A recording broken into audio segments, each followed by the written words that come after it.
Patagonia, Cape Horn,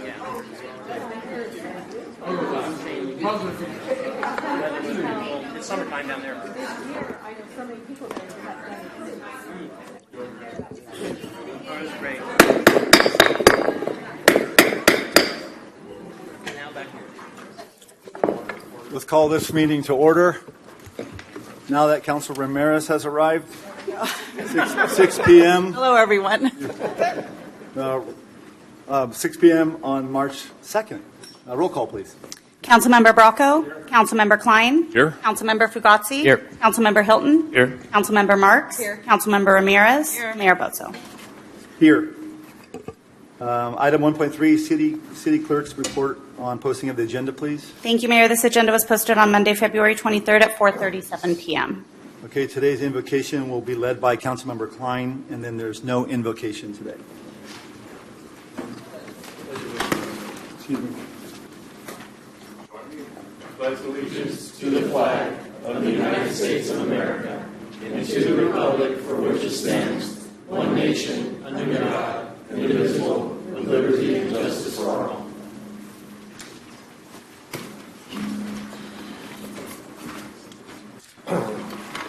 Okay, so we have no orders of the day. Today we have no employee introductions, so I'm going to move right to item number 2.1. We have a proclamation for Youth Arts Month this evening, and so I will come out and read that and join you at the front.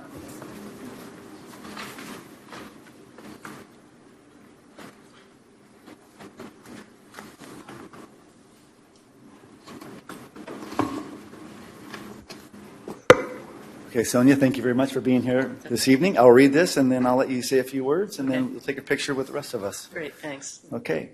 So, City of Gilroy proclamation. Whereas the City of Gilroy supports the Santa Clara County Board of Education's commitment to supporting the arts to inspire and prepare students for success in the 21st century and allowing them to develop as productive, contributing members of a strong community.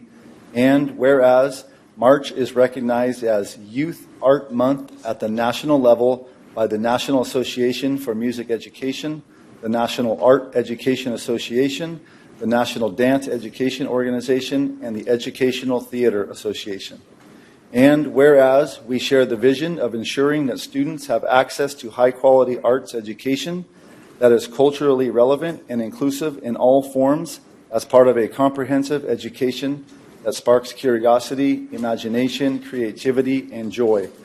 And whereas the City of Gilroy recognizes the positive impact of the arts in the healthy development of its youth, including through the creation of murals in public spaces, participation in poetry out loud by students from T.J. Owens, Gilroy Early College Academy, and Christopher High School, youth workshops at the 6th Street Studio and Art Center, and in-school and after-school art classes in numerous Gilroy Unified Schools.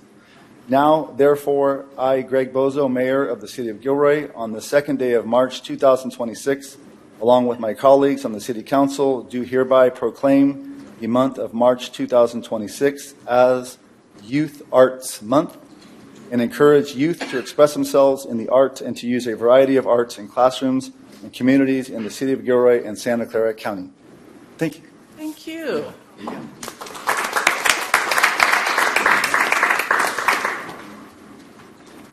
Thank you, Mayor Botso and members of the Gilroy City Council. Thank you for supporting arts education in our schools by presenting this proclamation to celebrate March as Youth Arts Month.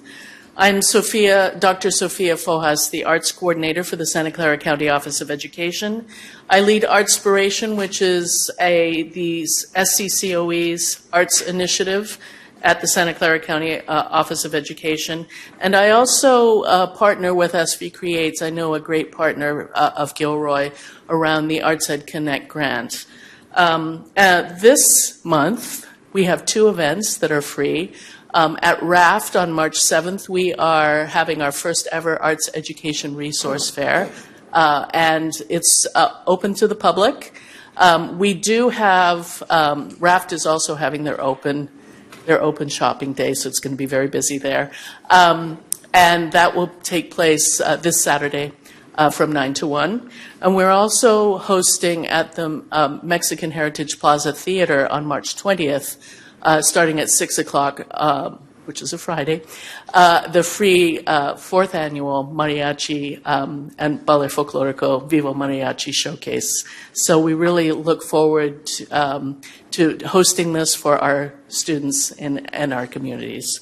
So I just want to say that on behalf of the Santa Clara County Office of Education, and as a child myself who grew up in the public schools and learned music and became a music teacher, thank you so much for recognizing March as Youth Arts Month. Thank you. All right.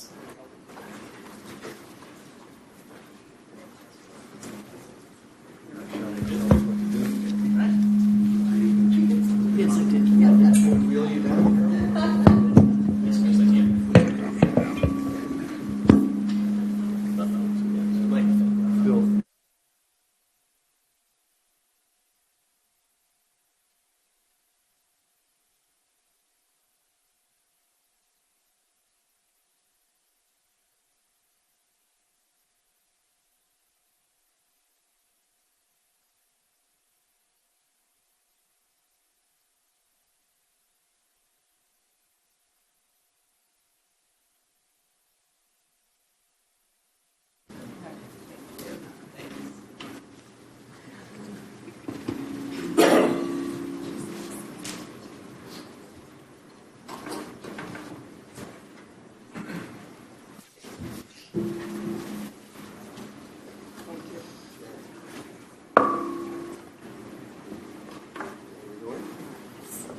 Okay, we're going to jump to item number 3.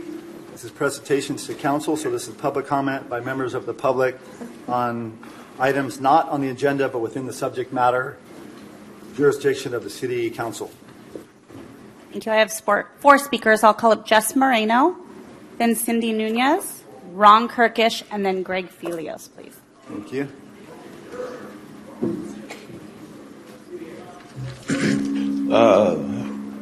Mayor Boza, members of the City Council, thank you for allowing me to speak today. I'm kind of piggybacking on the sad situation that happened in January with the 2 individuals that were killed near Los Animas School.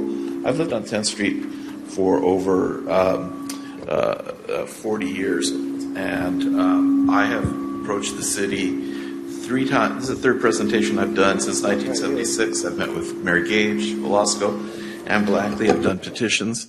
I have gone door to door. I wrote an article in the Dispatch in 2014 about citizens being outraged at the speed that's going from Church Street to Prince Valley, and nothing's been done.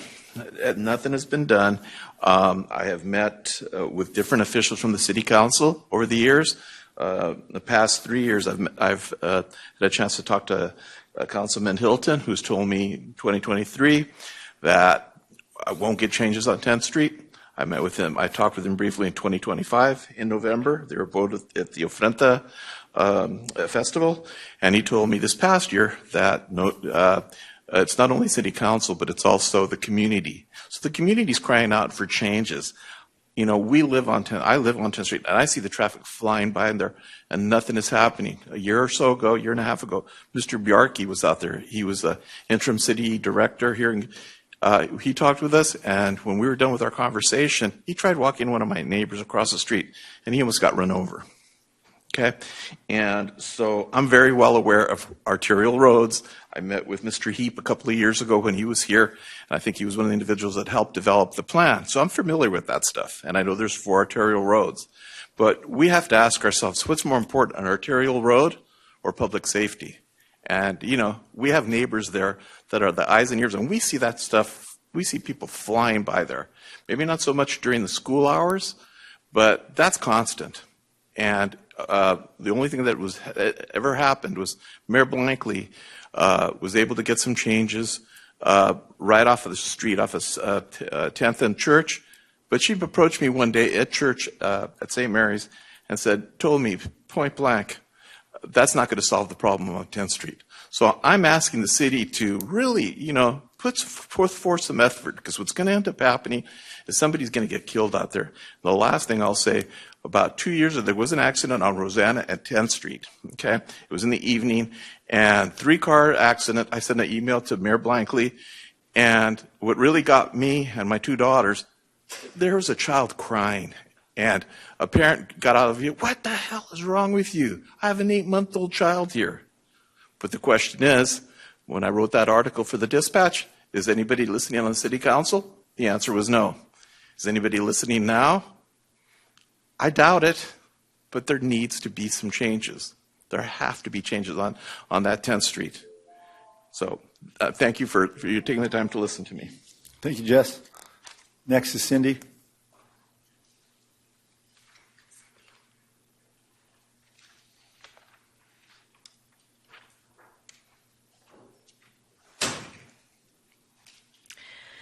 Good evening, Mayor and City Council members. First of all, I want to thank the Mayor for supporting a formal volunteer crossing guard pilot program at Las Animas.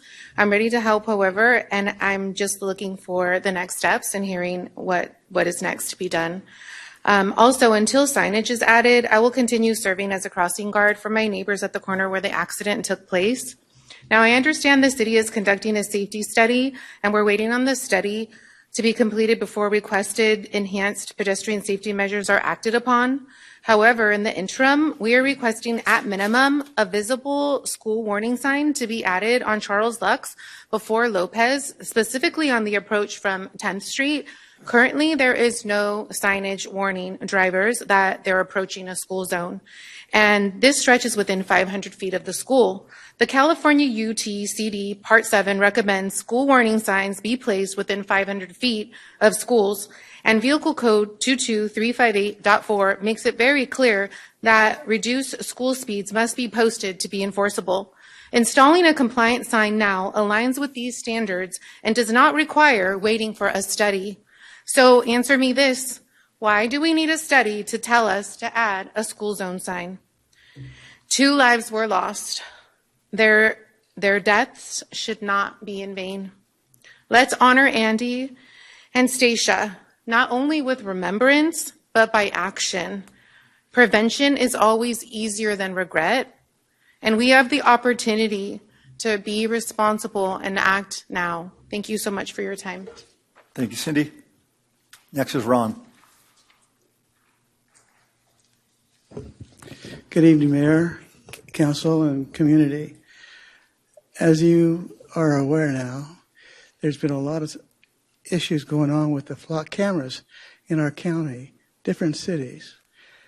And what we have is a group of people going from city to city trying to use privacy as a canard to get people to turn off the flock cameras.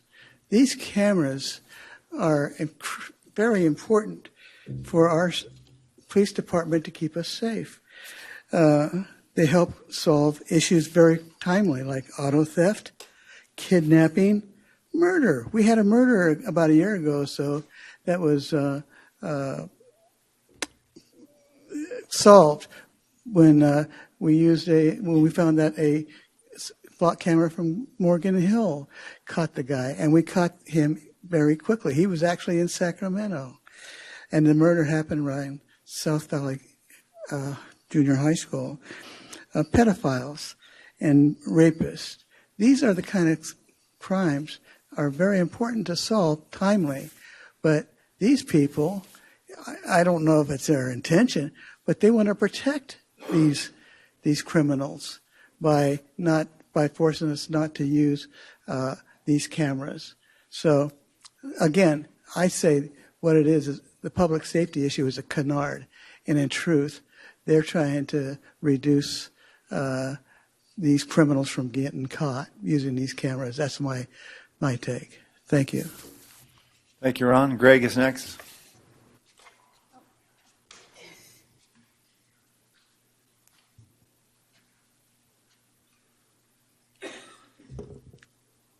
Time for a public comment. A shout out for last week was the first time I'd ever been to a Gilroy Chamber of Commerce networking luncheon. It was fabulous. this is where all the people get together, and every month the Gilroy Chamber of Commerce has a luncheon where everybody gets together, and it's a camaraderie thing. And one of the things I thought was really, really cool is, people say, you'll see different groups, who are in the same area of commerce, and even though people think, they're competing against one another, and I like the fact that it's not so much competing as, I'm going to do better. The fact that they're supporting each other, and it's nice to see that each other. For instance, like the wine, if the wine industries who are involved in this, people they say, hey, if you get, would you recommend any other place I should go visit? And they'll definitely support each other. They'll say, hey, you gotta go check this place out. Same thing with a lot of the restaurants. People say, this is good. Everything else. So any of the restaurants you recommend? And they tell each other, this is a way by supporting each other, by giving each other positive feedback, you get people involved in all areas in wanting to visit these other places. So I thought that was pretty cool to see. Even though they were supposedly competitors with one another, they were supportive of one another, and that's what. And same thing I like to see. I like to see that in schools. I like to see that in competitions. So thank you so much, and I'll be going to more Gilroy Chamber of Commerce networking just so I can see each other, see the support of each other, and learning about what businesses are available. Thank you. Thank you, Greg. I have no further speakers. Thank you very much. Moving on to item number 4, reports of council members. Councilmember Bracco. Yes. I attended a meeting of the Joint Powers Authority, the county libraries, and we recognized Gilroy library assistant Juan Guzman for his outstanding service. And we also, I told you all about the Dolly Parton had given us a grant and stuff. And we've received about 17,000 kids are on that program now, getting a free book every month. Thank you. Councilmember Fugazzi. Just want to take a moment to express my appreciation to those who are in the armed forces doing the hard work right now overseas, and hope that each and every one of you put them in your thoughts, and some of them certainly in your prayers, and their families as well, for the hard work that they're doing right now around the world, and especially out there in the Middle East. Thank you. Thank you. Councilmember Marks. No report. Councilmember Hilton. Thank you. From the Valley Transportation Authority Policy Advisory Committee, I've seen the January Caltrain South County Connector ridership numbers. Monday through Friday, 4 trains north in the morning, 4 trains south in the evening. These 5 stations south of Tamian are not electrified, and Caltrain doesn't own the tracks. Union Pacific Railroad does. Caltrain South County Connector doesn't have the impact needed to relieve congestion on U.S. Route 101 today or historically.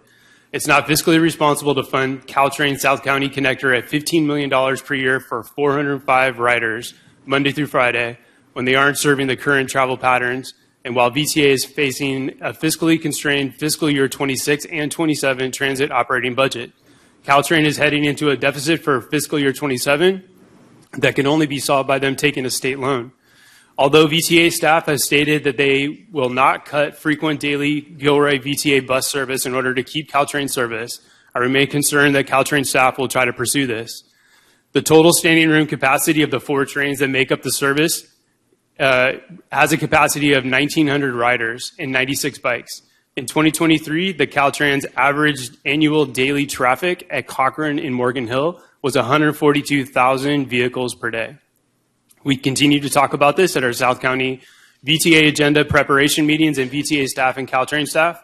We are focused on moving the most people on mass transit from Gilroy to Diridon.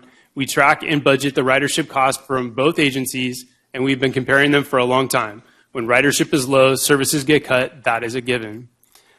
Lastly, I had the opportunity to travel to the state capitol with a delegation of local electeds, including Councilmember Ramirez from Speaker Robert Rivas's Assembly District 29.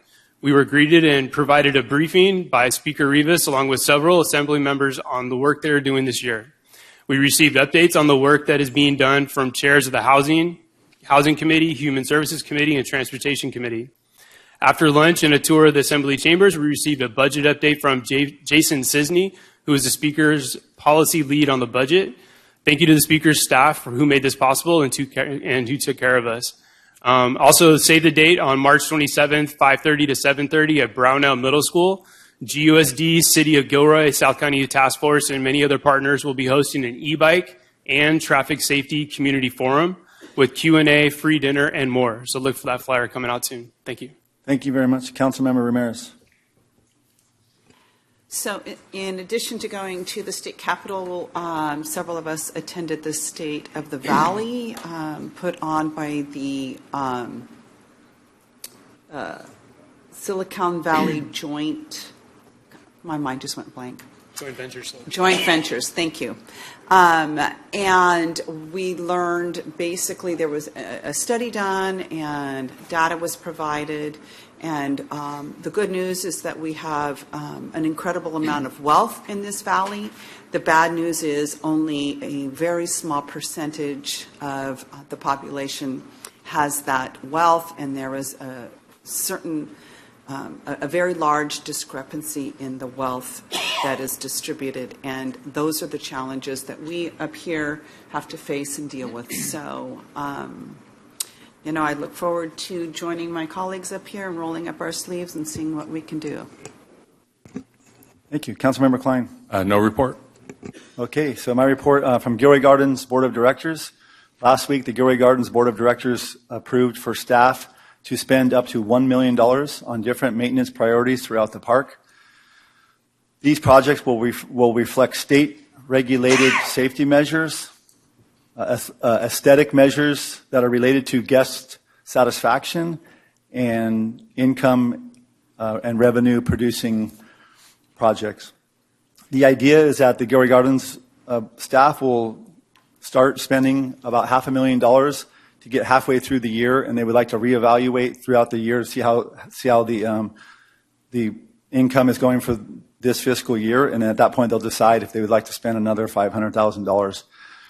Some of the things that we've talked about in the past here and at Gilroy Gardens is that there is quite a bit of deferred maintenance out there, so this is a giant step forward that we've been able to set aside this type of money to do this type of work. So I'm hoping that the public will notice as this year goes on. You'll see improvements at Gilroy Gardens. Secondly, last night I attended the South Valley Islamic Community Ramadan Iftar, and this is an organization. The South Valley Islamic Community is an organization that started in Gilroy in 1999 with about 20 people, and now they're up to about 500 members. And I and many other some electeds from the South County and some service providers were there last night. We had some members from Morgan Hill Council, including Mayor Mark Turner, and we had members from Supervisor Arenas' office and other nonprofit organizations. And what I found there last night is, what I found very interesting is within the Islamic community organization here, there are 19 different ethnicities within their organization, including Fiji, Malaysia, Morocco, Indonesia, France, Sri Lanka, England, South Africa, and even Chile. So it's a very diverse group, and they do a lot of important volunteering and financial support in this South County, including the Armory, the Salvation Army, Rebecca Children's Services, and the Safe Car Park in Morgan Hill. It was a very, very, very nice event. We had dinner. So they wait until sunset before they break their fast, the daily fast, and it was a great event, and I'm looking forward to doing more work with the South Valley Islamic community in the future. So that concludes my report. And we'll move right on to the first agendized item. Item number 5 is introduction of new business, approval of amended and restated Municipal Pooling Authority joint exercise of a powers agreement. Leanne, please. Good evening, Mayor, Council, members of the community. Tonight's item is approving an amended and restated joint exercise of powers agreement with Municipal Pooling Authority. Municipal Pooling Authority is the insurance risk pool that the City of Gilroy belongs to with some other agencies in order to secure cost-effective insurance. We joined this risk pool in 2015, and that includes SCRAW for purposes of property insurance coverage. The pool was originally started in 1977, and again, it was to address the cost of insurance. It was just an expensive item for a lot of municipalities, and by pooling together, we're able to use economies of scale to get reduced premiums for our general liability insurance, property, vehicle physical damage, crime and deadly weapons policy, cyber coverage, errors and emissions, et cetera. There's 21 member agencies participating in the pool. So general liability is the main coverage that we get from this risk pool. Our direct coverage within MPA is $1 million, less our self-insured retention of $50,000. And then through the California Risk Management Authority, we secure excess insurance. There's a direct pool of $9 million of coverage that exceeds the MPA 1 million layer, and then purchasing, again, another layer of excess insurance, $10 million to $32 million. So we're able to get that much insurance by economies of scale and pulling together with the other agencies. The MPA group is governed by a board of directors. Each of the 21 agencies has a primary representative and an alternate representative that serve on the board. In my role as the HR director risk manager, I've served as the primary representative, and the city administrator has served as the alternate representative. And then within the board and within the participants, there's subcommittees on different topics, and one of those topics that we periodically dig into is our coverage and governance. And so there is a coverage and governance committee, and they periodically evaluate the main core documents that support this JPA. So the JPA agreement, the bylaws, and our memorandum of coverage. And so what sparked the item before you tonight is through the Governance and Coverage Committee was reviewing our JPA agreement. It was a little bit outdated. The agencies that joined when the pool originally formed had not ever gone back and readopted it. And so the Governance and Coverage Committee felt that there were some minor updates needed.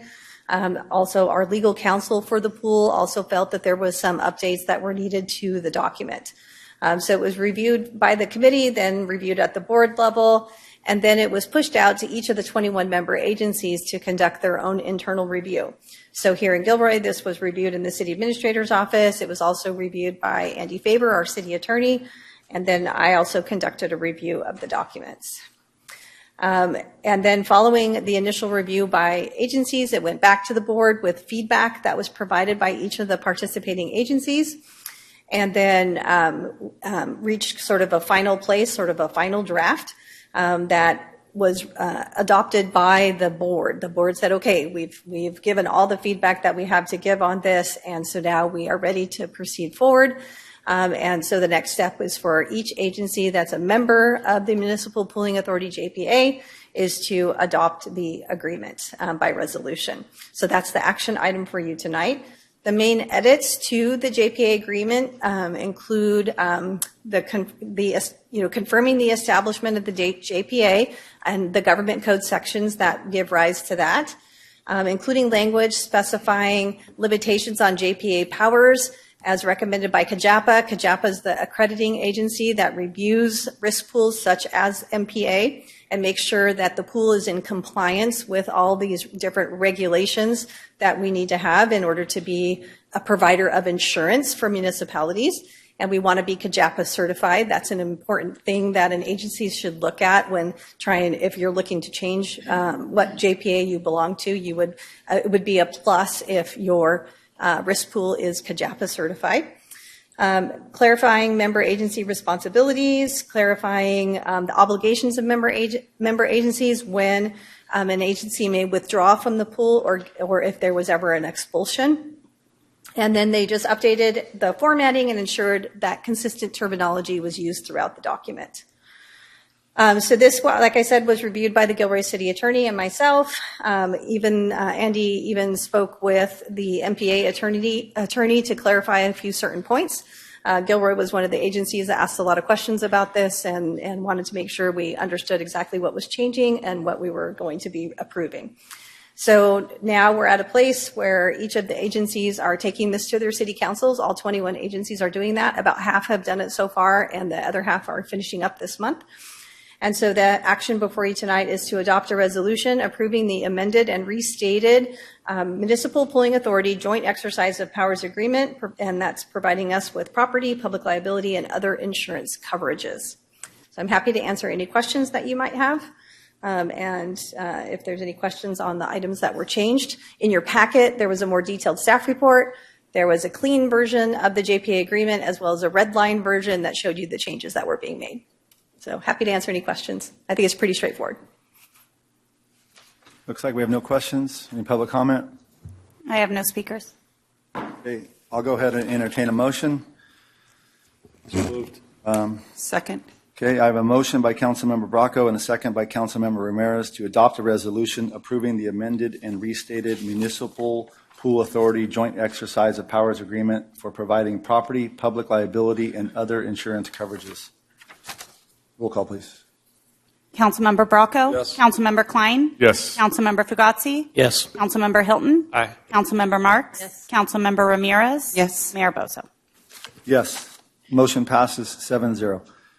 Moving on to item number 5.2, open meeting and teleconference requirements and approval of policy on distributions to public participation during remote or hybrid meetings.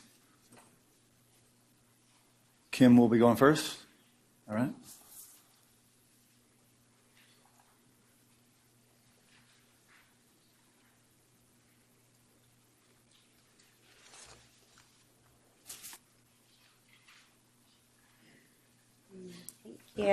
Good evening, Mayor, council members, city staff, and members of the community. Tonight, along with the City Attorney's Office, we'll be providing a report on Senate Bill 707, SB 707, and related amendments to the Brown Act, along with the recommendation to adopt a required policy addressing disruptions to telephonic or internet services during public meetings. So we have a PowerPoint presentation. And Andy, did you want to come on up? Indeed.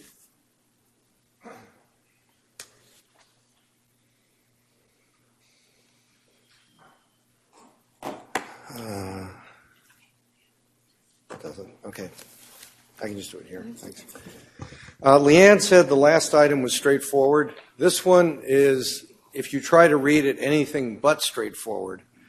I call it the New Brown Act because it's the greatest revision to the Brown Act in quite a few years. And the text itself of the law is complex. It's kind of hard to figure out how it all relates to each other. However, I've been through it, and I'm going to try to explain it to you and give you just an overview of the major items, because they are things that are, they give new abilities for teleconferencing, but they also put requirements on the city council and the staff. SB 707 has three major things in it. The first is it expands teleconferencing for members. In other words, there are more avenues for you as council members to appear remotely at a teleconference meeting than there used to be. Secondly, it requires public participation, meaning that as of July 1st, we are going to have public participation via Zoom or a similar service in council meetings, and that's going to be a big task for Kim. There are also many individual items that, again, really are effective for the city clerk more than anybody else, involving translation, ability to have translators available, ability to have the agenda itself translated and posted, and inclusivity items of outreach to communities that don't speak English as their primary language. So teleconferencing. Teleconferencing means, as used in SB 707, when council members participate not all from the same place. So normally that would mean we have a meeting here, but one or more council members is somewhere else. Under SB 707, there are kind of three avenues of teleconferencing now available to a city council. The first is what I call here the old Brown Act. Second is just cause. In other words, reasons why someone may call in that are recognized by the Brown Act as being appropriate reasons to have a teleconference. And the third is disability. And we'll get to that in just a moment. So the first of these is I call it, again, the old Brown Act. This has been around forever, and we've used it in Gilroy. You can call in if the council okays it from somewhere else. There's no particular reason. It doesn't have to be a medical emergency or something like that. It can be on vacation. We've had council members call in from, I recall, Toronto for one council member visiting his family on vacation. The location, however, it has to be prearranged. The location has to be stated on the agenda. The council must agree to do this. And the interesting part is that the agenda has to be posted at the remote site, like the door in Toronto in the hotel, and the public has to be allowed in. So in theory, the public could have gone in and visited the council member in his hotel room, because that's sort of before the era of common teleconferencing. That was really the only way to make sure that the public could participate and kind of ride herd on what the absent council member was doing. That's still available. That approach to teleconferencing still can be used. Under the old Brown Act, it must be audio or visual or both. So that's one approach. Just cause is a little different.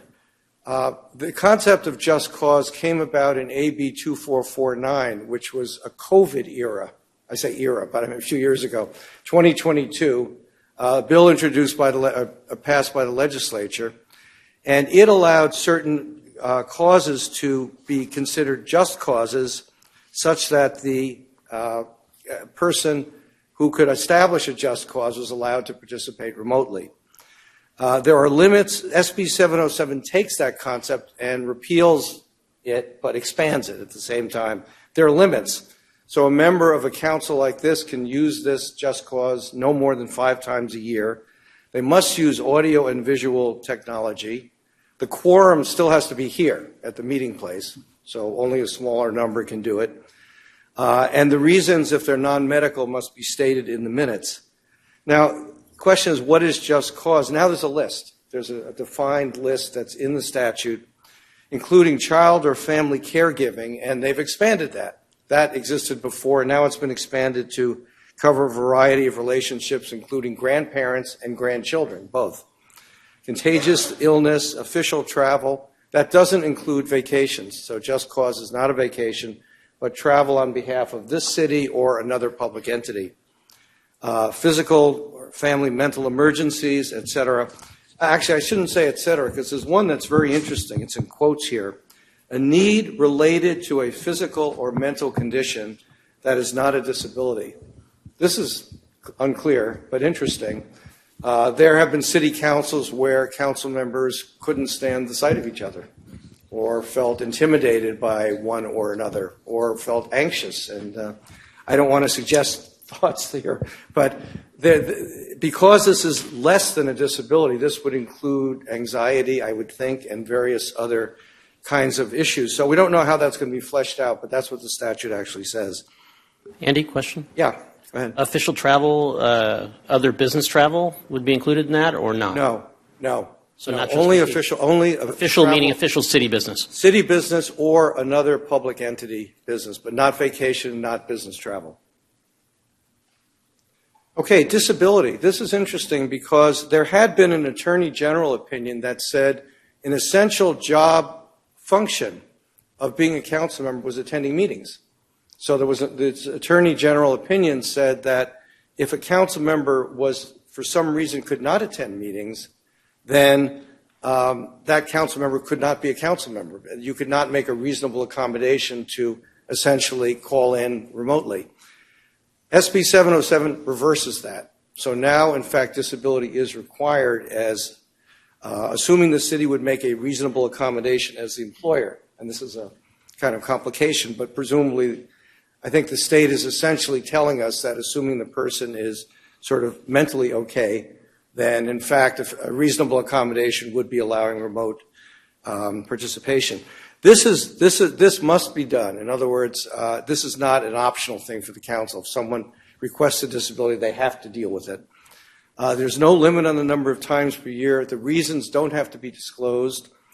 Audio and visual are both required unless there's some problem that prevents, for example, a camera being used. And interestingly, the quorum, which I said must be at the meeting, for a disabled person is treated as being here.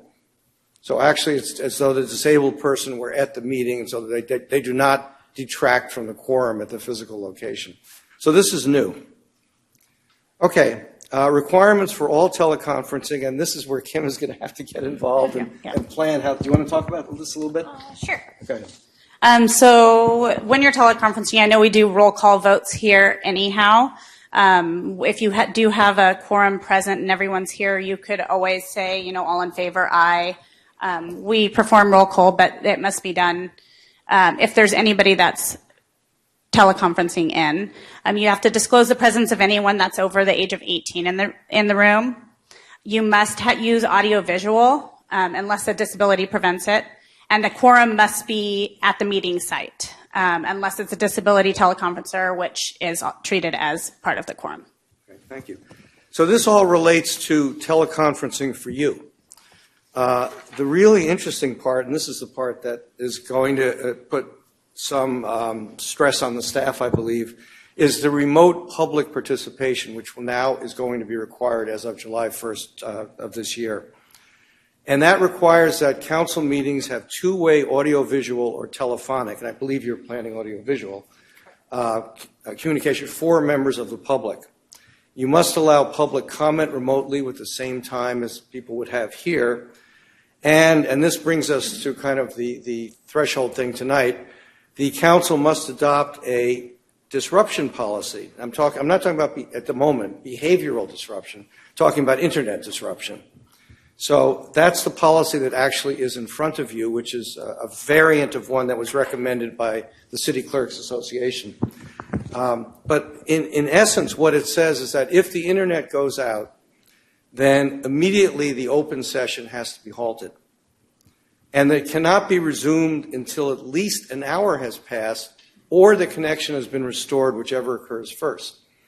So the city is essentially required to spend an hour trying to solve the problem, figuring out what the problem is.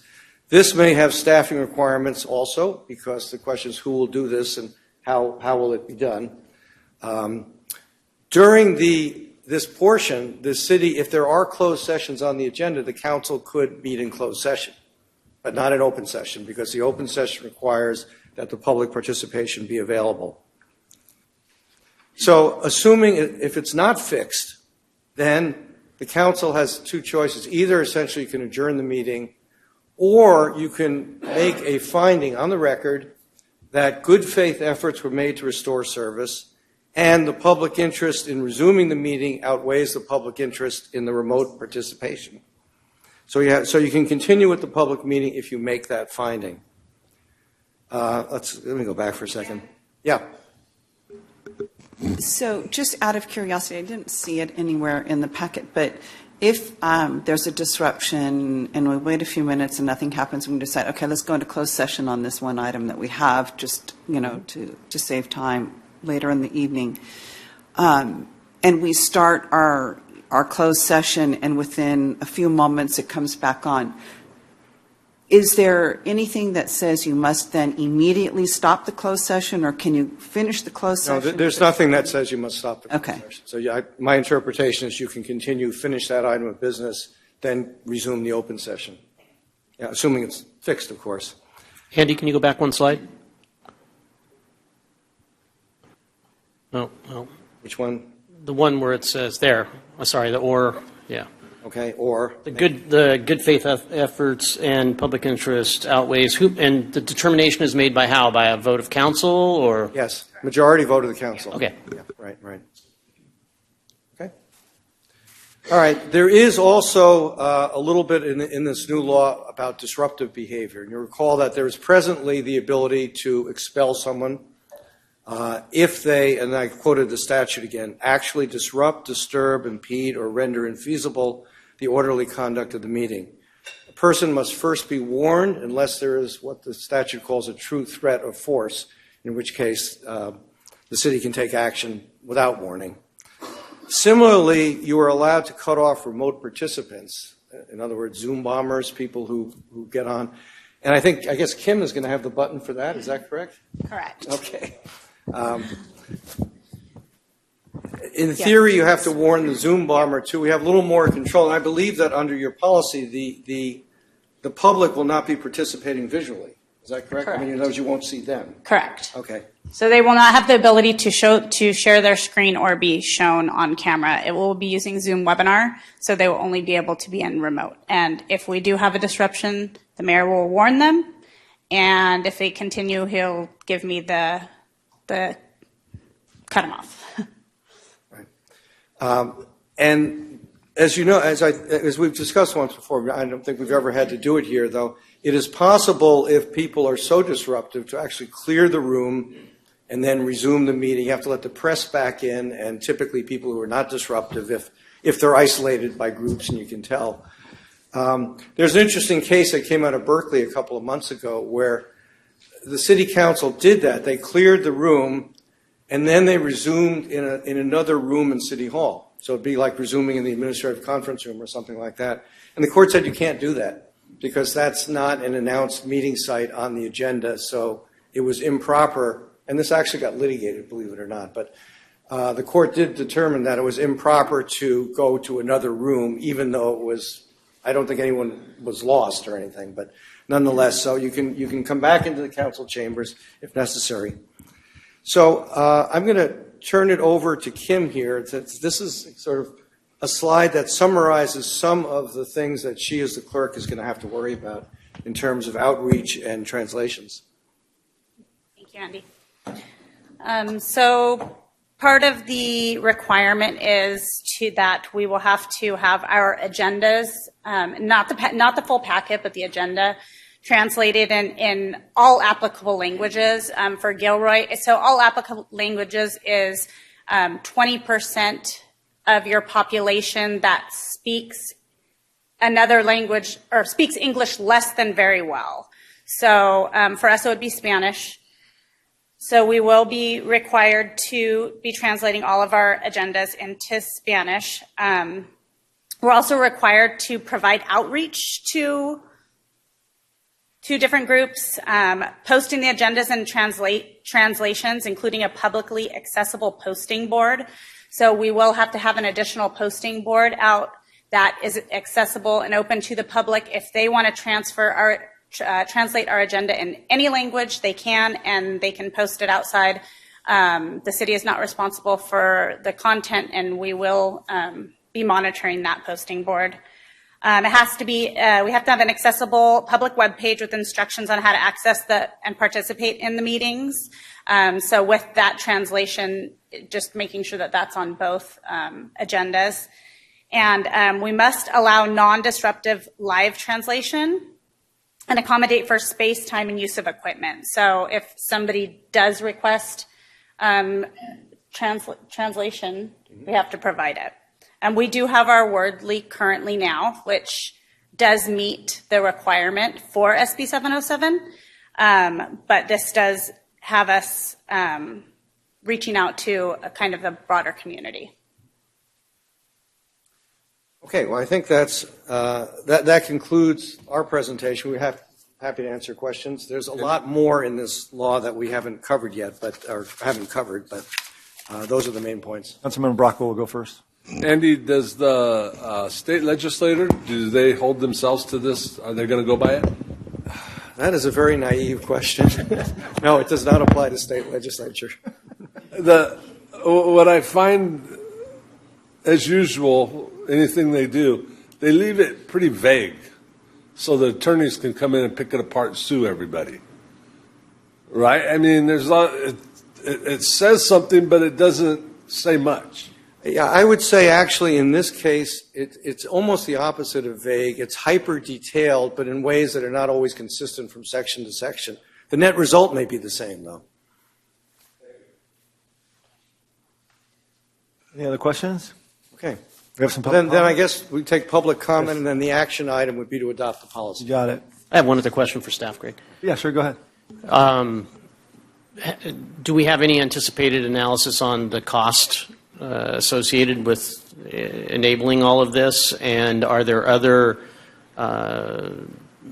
infrastructure changes, for instance, that would help us prevent such outages from happening, like additional Starlink or something like that? Have we thought about those kinds of things?